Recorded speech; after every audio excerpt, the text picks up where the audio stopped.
Good afternoon class. Last हमने देखा था garment exporting factory near Delhi, है ना। हमने देखा था किस तरीके से लोग सप्लायर्स को शर्ट जो है सप्लाई करते हैं, ठीक है। जो फॉरेन बायर्स होते हैं उनको सप्लाई करते हैं शर्ट्स, और वो भी उनके टर्म्स और कंडीशंस पे।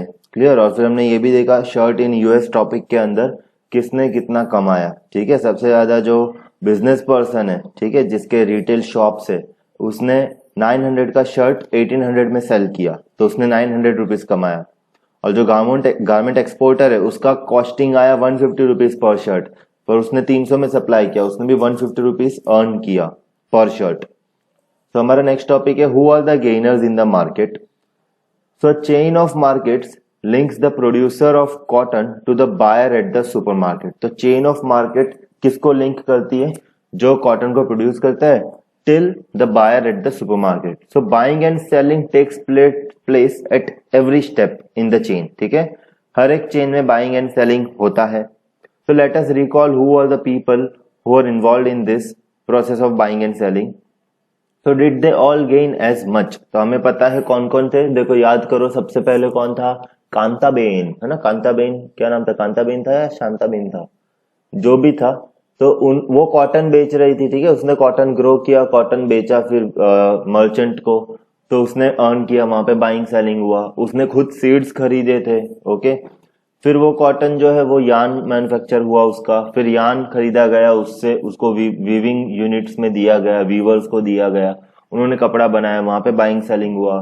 फिर गारमेंट फैक्ट्री ने उस वीवर से मर्चेंट के थ्रू कपड़ा खरीदा, मर्चेंट से खरीदा कपड़ा, ठीक है, तो वहां पे बाइंग सेलिंग हुआ। क्लियर। फिर फाइनली जो फॉरेन बायर है उसने खरीदा, तो वहां बाइंग सेलिंग हुआ।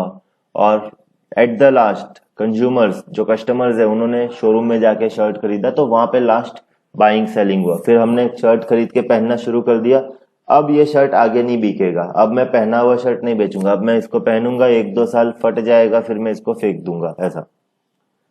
So there were people who made profits in the market and there were some who did not gain as much from this buying and selling. हमने देखा जो बाइंग सेलिंग हुआ ईच एंड एवरी स्टेप पे, वहां पे जो at the end सबसे ज्यादा जो है जो फॉरेन बायर ने अर्न किया था। तो बहुत सारे लोग हैं इसमें, there are people who have earned made more profits and there are people जिन्होंने उतना ज्यादा नहीं कमाया है। क्लियर।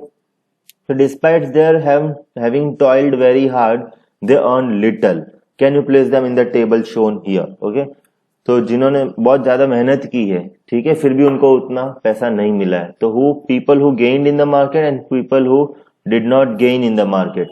तो यहाँ पे एक टेबल दिया हुआ है। क्लियर। तो 3-3 लोग हमें पुट करना है। देखो people who gained in the market, क्यों कौन कौन आ जाएगा? सबसे पहला फॉरेन बायर, दूसरा कौन? जो गारमेंट एक्सपोर्टर है वो, और तीसरा शायद merchant. And people who did not gain as much in the market, तो सबसे कम कमाई फार्मर की, उससे कम फिर सेकंड आ जाएगा वर्कर आ जाएगा, जो गारमेंट फैक्ट्री के अंदर जो वर्कर्स है वो, क्योंकि उनकी सैलरी भी काफी कम है। ओके। फिर वीवर्स को भी उतना पैसा नहीं मिलता है। क्लियर। तो ये सारे हो जाएंगे did not gain as much in the market, वो कैटेगरी में। तो हमारा नेक्स्ट टॉपिक है मार्केट एंड इक्वालिटी।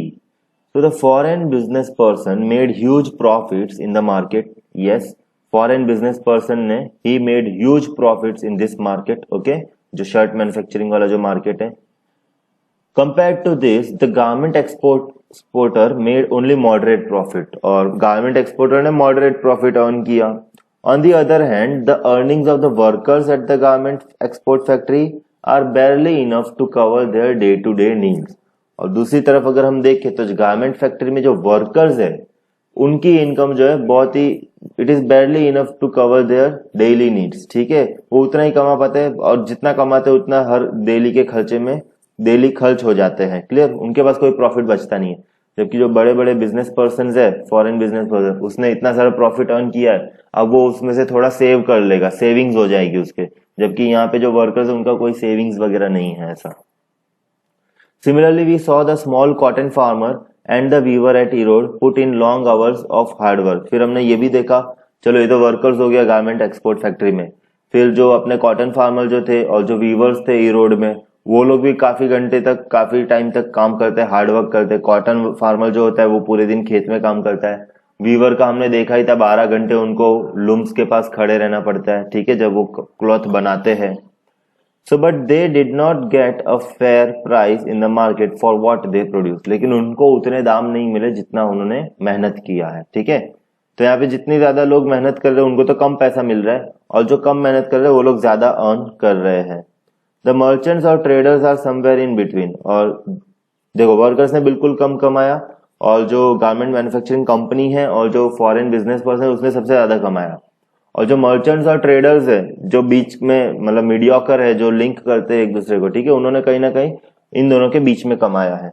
क्लियर, ना ज्यादा ना कम। Compare to weavers they have earn more but it is still less than the exporter. Weavers से तो ज्यादा कमाया है ना मर्चेंट्स ने, लेकिन एक्सपोर्टर से तो काफी कम है। दस not everyone gains equally in the market. इससे क्या पता चला, मार्केट के अंदर सारे लोग इक्वल गेन नहीं करते हैं। Democracy is also about getting a fair wage in the market, whether it is Kanta or Swapna. If families does not earn enough, how would they think of themselves as equal to others? तो democracy यानी हमारी country में democratic government है, तो democracy is all about equality. Okay, तो it is also about getting a fair wage in the market, कि भाई सभी को फेयर सैलरी मिले मार्केट में। ऐसा नहीं कि कोई मार्केट एक्सप्लॉइट कर दे ऐसा। तो या तो वो कांता हो या स्वप्ना हो, जो भी हो, ठीक है, अगर उनकी फैमिलीज प्रॉपरली अर्न नहीं करेंगी, इनफ अर्न नहीं करेगी, तो वो लोग कैसे अपने आप को एक दूसरे से इक्वल मान पाएंगे, ठीक है, वो इक्वालिटी कैसे कंसिडर कर पाएंगे कि हाँ हमारी कंट्री में इक्वालिटी है। On one hand, the market offers people opportunity for work and to be able to sell things that they grow or produce. It could be the farmer selling cotton or the weaver producing cloth. On the other hand, it is usually the rich and powerful who who dominates the market, या फिर that gets the maximum earning from the market. तो क्या है, एक तरफ तो हम देखते हैं कि मार्केट जो है लोगों को अपॉर्चुनिटीज देता है काम करने के लिए, ठीक है, कि वो लोग काम कर सके, चीजें बनाए और उसे बेचे। फार्मर जैसे कॉटन बनाए, वीवर्स को बेचे, ठीक है, वीवर्स फिर उससे क्लॉथ बनाए, गारमेंट मैन्युफैक्चरिंग यूनिट्स को बेचे, ठीक है। और दूसरी तरफ हम देखते हैं कि ज्यादातर जो रिच और पावरफुल लोग होते हैं वही सबसे ज्यादा अर्न करते हैं, यानी जैसे जो जिनके बड़े बड़े शोरूम्स है, ठीक है, अब वो लोग भी क्या करते हैं, एक शोरूम ओपन किया, वहां प्रॉफिट आया, तो उसी प्रॉफिट से फिर सेविंग्स करते, फिर नया शोरूम ओपन करते, 2 शोरूम, फिर 2 के 4 हो जाते हैं, 4 के 8 हो जाते हैं, ठीक है। तो जो रिच बिकम्स रिचर, ये हमने देखा है, the rich becomes richer and the poor becomes poorer. क्यों? क्योंकि जैसे ये लोग पुअर फार्मर हमने देखा, उसने लोन लेके फिर सीड्स वगैरह खरीदे थे, ठीक है, तो लोन हाई इंटरेस्ट रेट पे वो लोग लेते हैं और फिर वो भरपाई करने में ही उनका सारा जो वो प्रॉफिट अर्न करते हैं वो उसी में चला जाता है, ठीक है, तो वो कभी भी अपने सेविंग्स वगैरह कलेक्ट कर ही नहीं पाते हैं।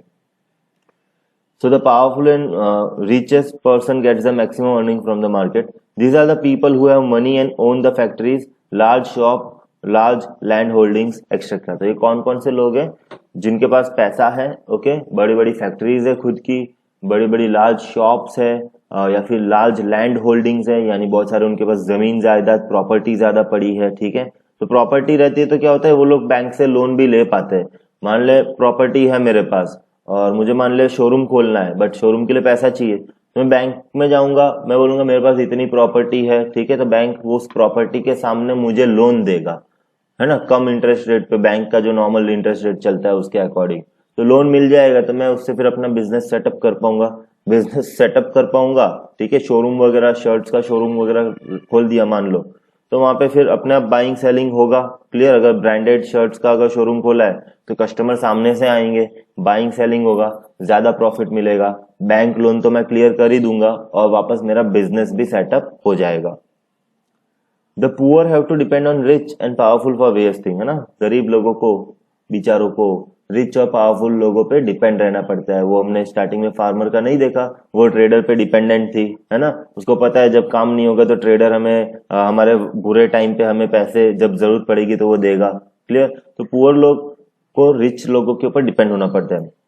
अब जो पुअर लोग है ना, वो लोग डायरेक्टली बैंक में लोन के लिए भी अप्लाई नहीं कर सकते, क्योंकि उनके पास जमीन जायदाद है नहीं, तो बैंक लोन उनको किस चीज पे देगा, ठीक है, बैंक सामने प्रॉपर्टी मॉर्गेज करता है, उसके बाद उनको लोन मिलता है, ऐसा। तो ये लोग रिच पीपल से लोन लेते हैं और रिच पीपल फिर इनसे हाई इंटरेस्ट रेट वसूलते हैं। बैंक अगर 10% इंटरेस्ट रेट लगाता है तो ये लोग तो उसका डबल ले लेते हैं, 20%, 24%, ऐसा। They have to depend for loans as in case of Swapna the small farmer, हमने देखा ना, they have to depend for loans on rich person and for raw materials and marketing of their goods weavers in the putting out system. और जैसे viewers को depend होना पड़ता था merchants के ऊपर, है ना, कि मर्चेंट उनको यान देंगे, वो लोग खाली कपड़ा बनाएंगे और मर्चेंट्स फिर से वो कपड़ा बेचेंगे, तो वीवर्स डिपेंडेंट थे मर्चेंट्स के ऊपर। And most often for employment the workers at the garment factory, और फिर वर्कर्स जो है वो डिपेंडेंट है गारमेंट फैक्ट्री के ऊपर। भाई ऑर्डर आएंगे तो हमें काम मिलेगा, ऑर्डर नहीं है तो हमें वो लोग नहीं बुलाएंगे कंपनी में। ओके, तो यहाँ पे डिपेंडेंसी हम क्या देख रहे हैं, डिपेंडेंसी किसकी किस पे है, पुअर लोगों की डिपेंडेंसी है रिच पर्सन्स के ऊपर। Because of this dependency the poor are exploited in the market, और ये डिपेंडेंसी की वजह से पुअर लोगों को एक्सप्लॉइट किया जाता है। Okay, there are ways to overcome this such as forming cooperatives of producers and ensuring that laws are followed strictly. तो ये जो चीज हो रही है, जो पुअर लोगों को एक्सप्लॉइट किया जा रहा है, वीवर्स को एक्सप्लॉइट किया जा रहा है, ठीक है, तो इसको ओवरकम कैसे कर सकते हैं, कोऑपरेटिव्स फॉर्म करके। हमने देखा था ना वीवर्स कोऑपरेटिव, तो उसमें क्या था, वीवर्स लोगों ने अपना ग्रुप बना दिया था और स्ट्रिक्टली टर्म्स के अकॉर्डिंग ही वो लोग कपड़ा बनाते थे और उसी रेट में बेचते थे। तो वहां पे क्या, वुमेन्स जो है, वर्कर्स जो है वो एक्सप्लॉइट नहीं हुए। क्लियर, जो वीवर्स है वो एक्सप्लॉइट नहीं हुए। तो कोऑपरेटिव्स अगर बना दे हर एक स्टेज पे, ठीक है, अलग अलग प्रोड्यूसर्स जो है वो अपना कोऑपरेटिव बना ले, तो बाइंग एंड सेलिंग होगा फेयर रेट्स पे। ऐसा नहीं कि मतलब वर्कर्स को कम सैलरी मिलेगी और वो लोग गारमेंट मैन्युफैक्चरर्स ज्यादा पैसे कमाएंगे, ठीक है। वर्कर्स लोग अपना कोऑपरेटिव बना ले कि भाई टेलर्स लोग कोऑपरेटिव बना ले कि हमको स्टिचिंग आता है तो हम ही सब कपड़ा खरीदेंगे वीवर्स से और हम खुद बनाएंगे और हम खुद जाके सेल करेंगे, ठीक है। तो वो लोग अपना अपना इक्वल प्रॉफिट मार्जिन रख सकते हैं वहां पे। वही अगर वर्कर्स डिपेंडेंट होंगे बड़े बड़े फैक्ट्रीज के ऊपर तो फिर उनको जो वो लोग सैलरी देंगे उसी के ऊपर वर्क करना पड़ेगा। In the last chapter we will read about one such fish workers cooperative was started on the Tawa river. तो अभी जो नेक्स्ट चैप्टर हम करेंगे ना, इसमें हम एक फिश कोऑपरेट वर्कर्स का कोऑपरेटिव देखेंगे कि उन्होंने किस तरीके से अपना कोऑपरेटिव बनाया, जो कि तावा रिवर के ऊपर फिर उन्होंने काम शुरू किया था। मतलब फिशिंग वाला जो काम करते हैं ना वर्कर्स, वो लोग, तो उन्होंने अपना कोऑपरेटिव बनाया था। तो वो हम नेक्स्ट चैप्टर में समझेंगे कि उन्होंने किस तरह से कोऑपरेटिव बनाया और उसका बेनिफिट उनको क्या हुआ। ओके, कोऑपरेटिव बनाने से बेनिफिट क्या हुआ वो भी देखेंगे। ओके, यहाँ पे एक इमेज दी है। चलो, ये तो ऐसी इमेज, ऐसी चीजें तो हमने एक्सपीरियंस की है ना। हम जैसे मॉल वगैरह में जाते हैं तो वहां पे कपड़े कुछ इसी तरीके से डिस्प्ले पे रहते हैं, क्लियर, अलग अलग टाइप के कपड़े। So did you know that the readymade clothes that you buy require the work of so many different persons. तो आज मतलब अभी तक हमें नहीं पता था ना कि जो हम रेडीमेड कपड़े खरीदते हैं उसमें कितने सारे लोग काम करते हैं, ठीक है। तो आज जो तुमने शर्ट पहन रखी है उसके लिए सबसे पहले कॉटन प्रोड्यूस हुआ था फार्मर्स के यहाँ, उन्होंने उस पर वर्क किया, फिर वीवर्स ने उस पर वर्क किया, ठीक है, फिर गारमेंट जो मैन्युफैक्चर करते हैं उन लोगों ने उस पर वर्क किया, स्टिचिंग हुआ है, लेबर लोगों ने उस शर्ट के ऊपर वर्क किया है, और आखिरी में वो शर्ट जो है तुम पहन के बैठे हो आज। क्लियर, शर्ट या टी शर्ट जो भी हो, जो भी कपड़े तुमने पहने हैं, ठीक है, उसके ऊपर बहुत सारे डिफरेंट पर्सन्स ने वर्क किया है। क्लियर, बहुत सारे लोगों के उस पर हाथ रहे हैं। नेक्स्ट एक ये देखो, ये इमेज जो दी है ना, SDG सस्टेनेबल डेवलपमेंट ग्रोथ, तो यूनाइटेड नेशंस के अंदर एक ये प्रोग्राम है सस्टेनेबल डेवलपमेंट गोल। तो इसके अंदर वो लोग इस तरीके के बहुत सारे सिस्टम निकालते हैं, जैसे कोऑपरेटिव्स वगैरह बना के वर्क करना चाहिए वगैरह। तो ये सारे इनके गोल्स होते हैं कि भाई हम इक्वालिटी ला सके मार्केट के अंदर, ठीक है। तो ये SDG का एक इमेज दिया है, decent work and economic growth करके। क्लियर, खाली ये इमेज बताने के लिए मैंने तुम्हें खाली एक हाईलाइट कर दिया। SDG क्या होता है याद रखना, SDG सस्टेनेबल डेवलपमेंट गोल, ठीक है। हो सकता है फुल फॉर्म पूछा जा सके इस चीज का। बस इसी के साथ हमारा ये चैप्टर जो है एंड हो गया बच्चों। चलो नेक्स्ट मिलेंगे हम न्यू चैप्टर के साथ। क्लियर।